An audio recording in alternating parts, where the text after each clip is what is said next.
Hello everybody and welcome to Forever Cricket on Forever Sports. And for today's wrap-up of Day 1, South Africa versus India, the first test of the three-match Freedom Series taking place at Centurion Supersport Park today, where India finished the day's play very much on top on 272 for 3 runs after 90 overs and the close of today's play. We've got a lot to try and get through this. There's a lot to talk about. First of all, the lineup for South Africa, the starting 11 that they went with, the toss, the decision to have us bowl first, the sessions that we did have, and sort of the performance that we saw throughout the day.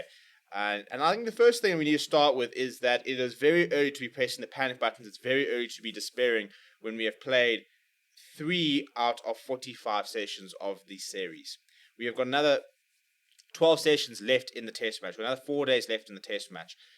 If there's one thing you can guarantee when it comes to test match cricket, if you've ever watched it for an extended period of time, is that the game can turn on its head at the flick of a switch.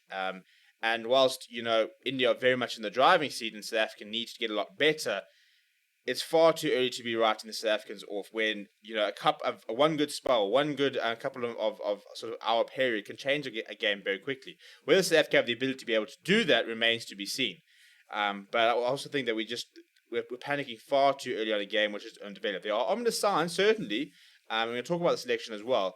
But what I would say is I think there's been a massive reaction to it all over social media, and I think it's a little bit premature because we need to give these guys 5 days to have a chance. At the end of the test match, cool, come down on them and say that this is what happened. But it's very early to be, just despairing and throwing everything out the window.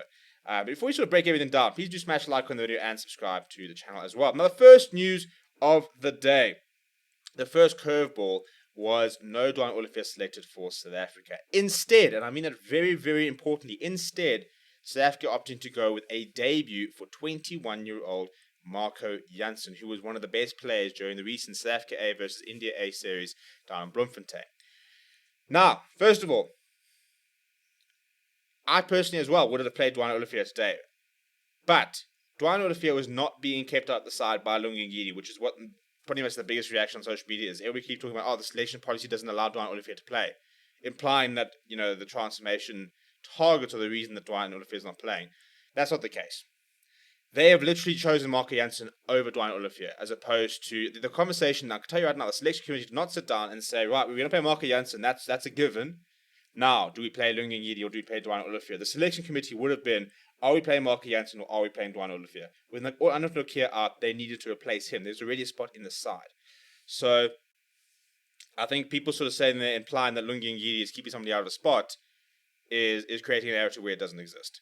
For me, Lungi Ngidi was always playing this week. I know he's been very devoid of a lot of cricket because he wasn't playing during the World T20, but we've all seen what Lungi Ngidi can do in the Test match arena. Yes, he's very much short of game time, but again, I don't think that was why there's a conversation that in terms of game time, Dwayne Olivier was going to play ahead of him. It was always going to be either him or Dwayne Olivier. So let's get actually into the match. So that was the first sort of the curveball. Now, India won the toss. They elected to bat. Now, I think it was probably quite a good toss to lose, to be honest, because it was quite a green wicket, overcast conditions. The weather report said it was going to rain today, although it turned out to be an absolutely beautiful day. So it actually would turn out very well for India. But the biggest frustration was that first session. Those first sort of 2.5 hours, 2 hours, where South Africa did not capitalize on the conditions. We got put into the field first, and, a lot of sort of commentators, you're looking at the conditions, you're thinking there's a very good opportunity to try and take an early wicket or two and try and get, your big dogs, your Cheteshwar Pujara, your Virat Kohlis, Ajinkya Rahane's, the players who can take the test match away from you bring them to the crease quite early. But South Africa couldn't do that. And I thought the first session was probably what let the South Africa down the most today because we just didn't bother the Indians enough. We created one chance with Marco Jansen actually nicking your KL Rahul, who going to score a century, with Quinton de Kock dropping a chance he probably should have taken. So it's very frustrating that we did drop him. But generally, I think South Africa bowled far too short in the first session and didn't trouble the stumps enough. We weren't hitting our lines and lengths. We weren't asking too many questions. We weren't targeting stumps. We weren't bringing the stumps into play, and very much off it. And so for the first session, it was far too easy for India. And the problem is that they provided the platform for KL and Mayank Agarwal to sort of just grind out. And when you go into lunch, no wickets down, that is the perfect session. Whether you've got lots of runs on the board or whatever, the first session of a test match is arguably the toughest of the entire test match, apart from sort of like day 5. And unfortunately, we couldn't capitalize early on. But as we talk about when it comes to test cricket, the second session, all of a sudden, pitching the ball a little bit fuller, getting better links, and we started asking questions a lot more. I thought Vian Mulder was bowling very well after lunch. We were getting opportunities. We were seeing edges that weren't quite carrying. We were seeing balls that were beating the bat. Enter Lungengidi, who actually finished the day with 3 wickets. And I thought that the thing with Lungengidi is he's lost that pace. A lot of people got worrying about his pace, but he doesn't have the 145 ball that he used to have. He hasn't had it since injuries. So a lot of people sort of harping on about fitness and stuff like that because he's always been a bigger player. He doesn't have the pace he used to be. I mean, it's not even a case of him not hitting his full pace today. He's been operating at this pace since he's come back from the injury. Whether he'll ever be able to get back up to those speeds, time remains. But you don't need to be bowling 145 to be a test bowler. But you have to hit your lengths, you have to hit your lines, you have to get the ball to do something. And he started to create opportunities. And first of all, he got Abu Dhabi Manik Agarwal, which actually wasn't given by Maria Erasmus. And it's a brave man to try and review anything that Maria Erasmus calls. They did lose a review quite early on, but they waited up for the review. And I personally thought it was a bad decision.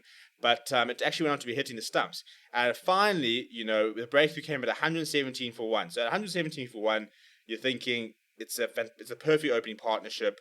Now we need to try and make inroads. And what better way to do that than get a first baller, Cheteshwar Pujara, golden duck, all of a sudden 117 for 9, 117 for 2. And you're thinking, right, a couple more wickets, 154, 155. Suddenly India actually got a little bit of trouble. And Virat Kohli came in and looked pretty comfortable, actually. We didn't trouble him too much. And Kohli and Rahul started sort of rebuilding very nicely. Before Kohli played quite a rash shot, and Lungengidi, once again, the man to get him, and dismissed him for 35 off 94. So very patient innings from Virat Kohli. And all of a sudden, 199 for 3. Now at 199 for 3, India very much on top. I think any day where you're sort of getting over 250 to 300 and you haven't lost too many wickets, it's a very good day. And unfortunately, that was where the Protests didn't manage to really capitalize, because Rahul came out and he's looked absolutely class. He's got 40 of 81. He's hit 8 boundaries. He looks in really fantastic touch. But the reason India are sitting on 272 for 3 is KL Rahul has played a test match innings, 122 of 248. Which he's actually accelerated a little bit. So his strike rate of 49 is exactly what you want to be doing. A run every 2 balls.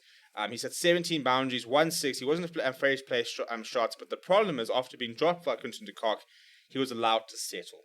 And that's been the biggest frustration about South Africans, because they didn't ask enough questions early enough. And if we go through the bowlers, Marco Jansen on debut, horrible first over, went for 12, didn't hit his links at all. I mean, his first ball was a rankful toss that was punished, and he got better after that. And I think the biggest frustration is, especially when you're 21 years old and you're bowling with confidence, when Quinton de Kock dropped that catch, it was a big moment, because I think Marco Jansen, after a pretty poor first over, was still bowling, plugging away.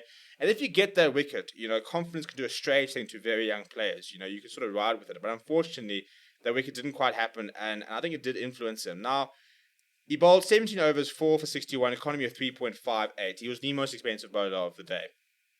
Not every person tastes test match cricket like a duck to water. Not every person is going to have a test match debut that Lungengidi had, that Kyle Abbott had. These players who just hit the ground running and just look absolutely superb. So I thought, I felt a bit sorry for Marco Jansen, because he had that opportunity. He created the chance. He created a couple of chances, actually, but didn't get any reward. But him and Maharaj probably let the team down in terms of being quite expensive. Now, Keshav Maharaj is somebody who comes to play in the second innings more. As a spinner, you always come to play more in the second innings. But unfortunately, he often, if he's not going to be able to take wickets, he needs to try and tie down an end. And that's, I think, what we missed. We missed the Vernon Philander, who would bowl 10 overs before they'd go for a single run. Vernon Philander often on day 1 in a test match would have an economy of like 1.2. And it's that creates pressure. Because we always had Vernon Philander just bowling maidens on one end, and then your strike bowlers on the other end, bowling the good area and stuff like that, forcing the issue and creating those chances. I think the biggest problem today is we didn't really have a bowler that was tying up one end and well enough to try and create any pressure to force any players to play shots.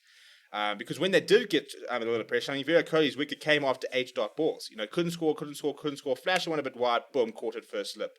So that's where the South Africans struggled a little bit. I thought Vian Mulder, 18 overs, 3 for 49, economy of 2.72. I thought he tried really hard. He was doing something. He was hitting nice areas. He was creating chances. It just wasn't happening for him. But if we're being brutally honest, the reason that South Africa struggled the most today is that Kagiso Rabada didn't pitch up today, unfortunately. This is our strike bowler, premier bowler. If we're going to do well this series, he has to play well. And unfortunately, he just did not look potent today. He wasn't bowling the speeds that we wanted him to be bowling. He wasn't doing enough with the ball in terms of the movement or anything like that. He bowled the most of all the bowlers, 20 overs.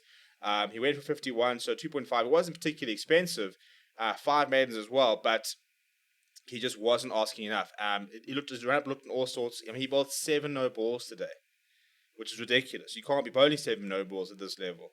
So the biggest thing was, if South Africa are going to start well tomorrow, we need Kagiso Rabada to pitch up and be at his best.